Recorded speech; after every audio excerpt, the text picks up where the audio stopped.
Hello, today we are going to talk about the protein synthesis processes. The first process is initiation. The second one, the elongation. The third one is termination.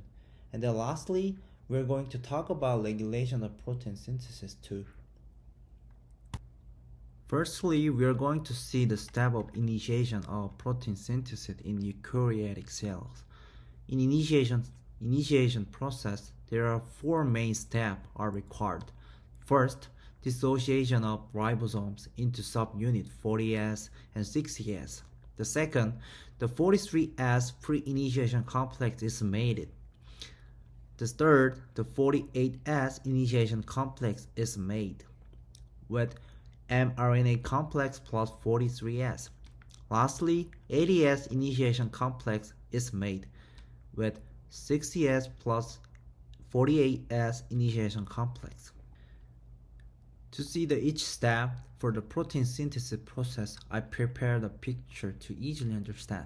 The firstly, 80S of ribosome should be dissociated into 60S and 40S for protein synthesis initiation. For dissociation of the ribosomes required initiation factor 1 and 3 and 6. The initiation factor 1 and 3 are attached to 40S and initiation factor 6 is attached to 60S. The dissociated 40S bound to ternary complex forming 43S pre-initiation complex. The ternary complex is required for tRNA activation. The free tRNA meet the methionine and initiation factor 2 with GTP activate tRNA complex, which is called ternary complex. Therefore, the ternary complex consists of tRNA and methionine, initiation factor 2 with GTP. The activate tRNA or ternary complex bound to 40S, which results in 43S free initiation complex, as you see this picture. During the process for 43S complex, mRNA should be activated for protein synthesis initiation. mRNA are single-strand molecule in cell which consist of 5' free phosphate group and 3' hydroxy residue. In the picture, there are a lot of molecules exist. First, PAP, the second molecule are initiation factor for A, for B, for E, for G, and also in for E, there are 4E binding protein exist. PAB represent polybinding protein, and initiation factor for A, for B, for E, for G represent initiation factor, and for EBP represent initiation factor for E binding protein. For mRNA activation, the initiation factor 4 requires phosphorus to activate initiation factor for E binding protein and for B. In this picture, the phosphorus is attached to each molecule, as you see in this picture. After phosphorylation of initiation 4 factors, the initiation factor 4F is mated bounded with initiation factor 4E, 4A, 4G. So we can call this one is initiation factor 4F complex.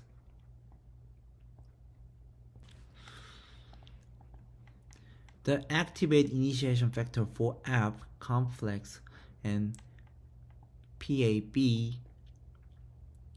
and 4B bounded to mRNA, which make mRNA activation.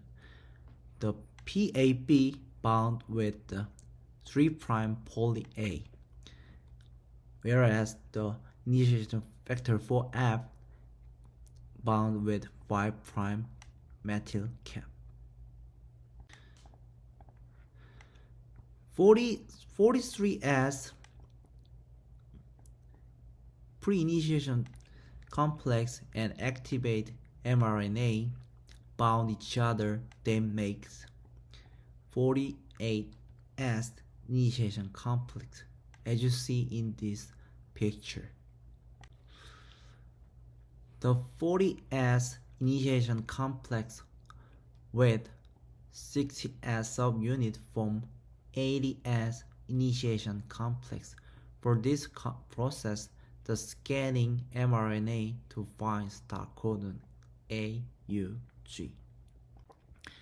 After attaching the mRNA to AUG, the lead factor 5 with GTP attached to 80S initiation complex, this one, and leads other initiation factor 1, 2, 3, and 6 are leads for recycling.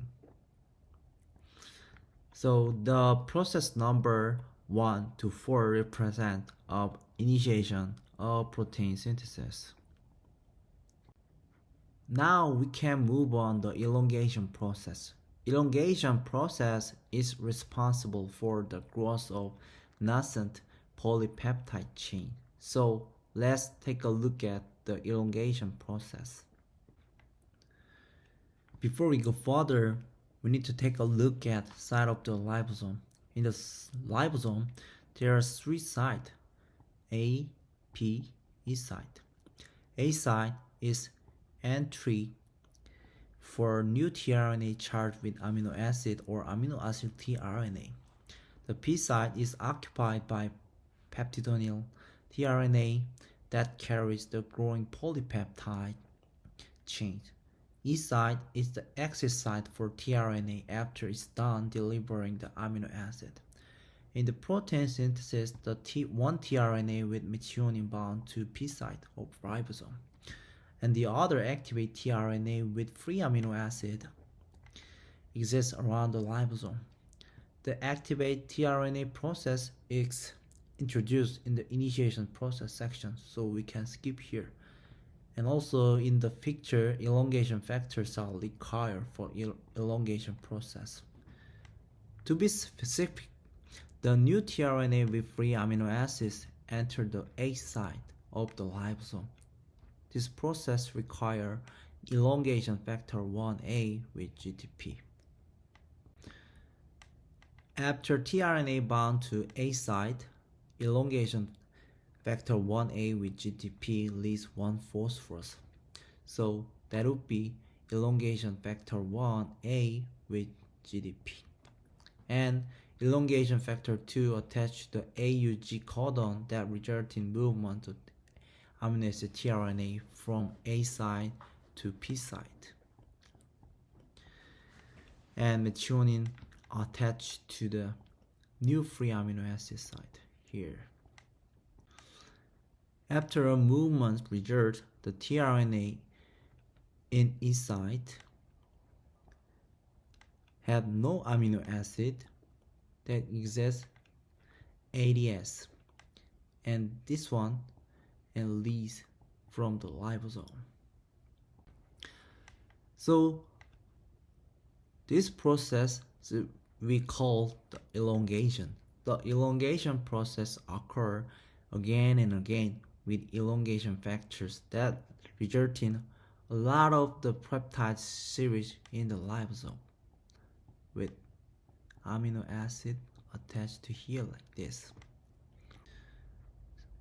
And then the ribosome see the stop codon UGA.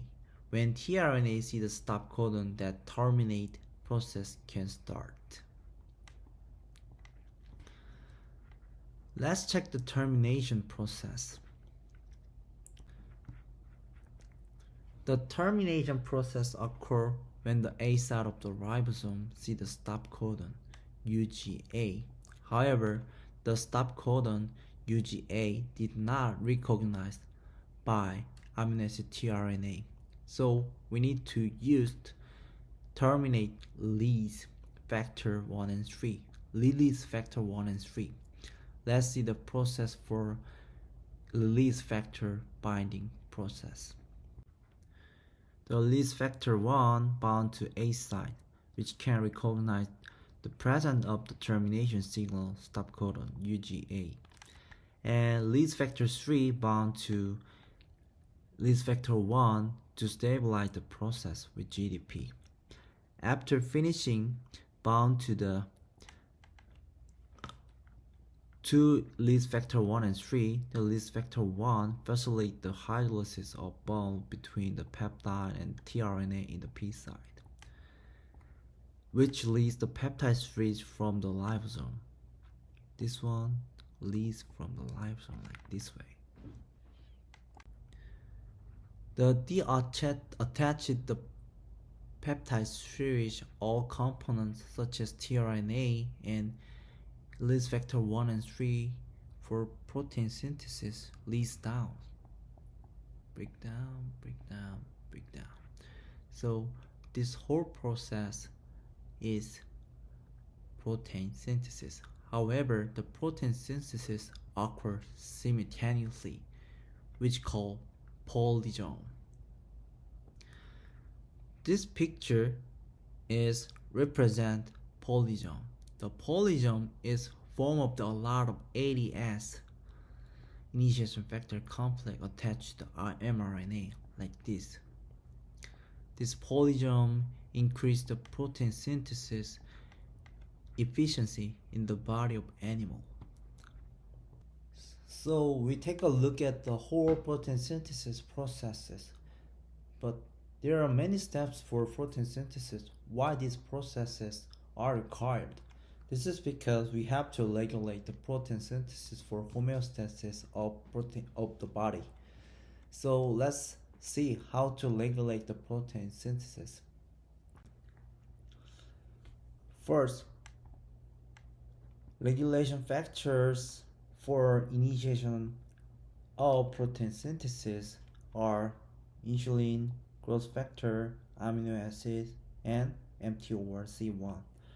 These factors are related with phosphorylation of initiation factor for E binding protein, and for B. So high insulin and growth factors, amino acid, and mTORC1 increase phosphorylation of the initiation factor for E binding protein B, and for B, which increase protein synthesis. Insulin is related with gross glucose decretion, and amino acids related with protein synthesis. Growth factor related with growth for protein or others. And mTORC1 represent memorial target of rapamycin complex 1. Second regulation component is initiation factor 2B. This component convert to initiation factor 2 with GDP to initiation factor 2 with GTP.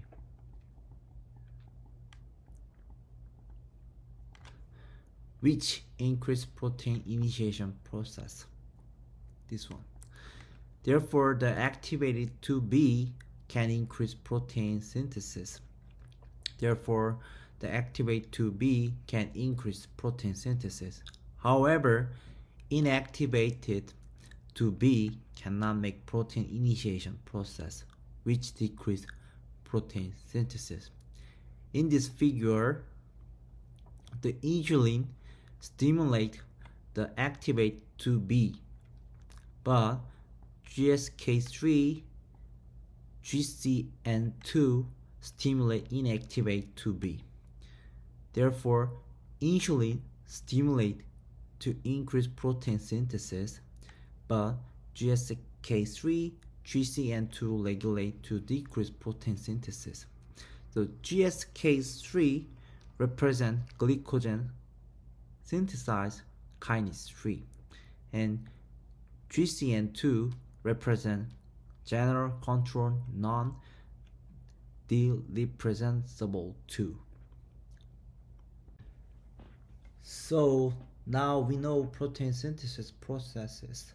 The protein synthesis consists of initiation, elongation, and termination, these three ways. And for this process are regulated with a lot of components for homeostasis.